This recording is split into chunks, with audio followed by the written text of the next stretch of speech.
Now, before I get started, I want to highlight a recent study that I saw from Clever Real Estate. And basically, it showed that home sellers who work with a real estate agent actually made $79,000 more than people who sold without one. And sellers who skipped using an agent were more than 50% likely to miss basically how much they were planning to profit. And about 50% again regretted their pricing decisions. So if you are a realtor, feel free to share this article with your network. It's a great way to emphasize the value of working with a professional, and I'm happy to share that article with you. It was Jobs Week, and unfortunately not a good one.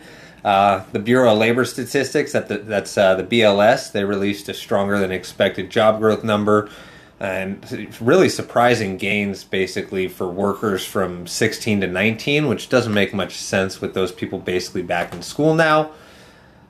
For a while now, I've been pointing out that part-time gains and full-time losses are actually a sign of weakness in the job market, which should actually help rates, but this was the opposite. We saw full-time employment rise and part-time jobs actually fell. Interestingly, though, average weekly hours worked decreased a little bit, so that's kind of a contradiction there. And seeing unemployment move down was not good for mortgage rates, but it's obviously nice that more people are getting jobs. Rents have started to come down a bit, which is good for keeping inflation in check. Apartment List specifically said rents were dropping both month over month and year over year. And it is typical to see lower rents in this season, but continued declines will help with inflation in the coming months.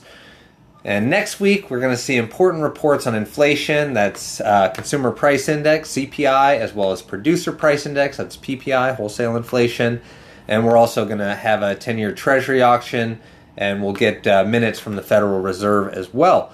All could impact the outlook for mortgage rates. I'll be back Friday with a summary of that news. Have a great weekend.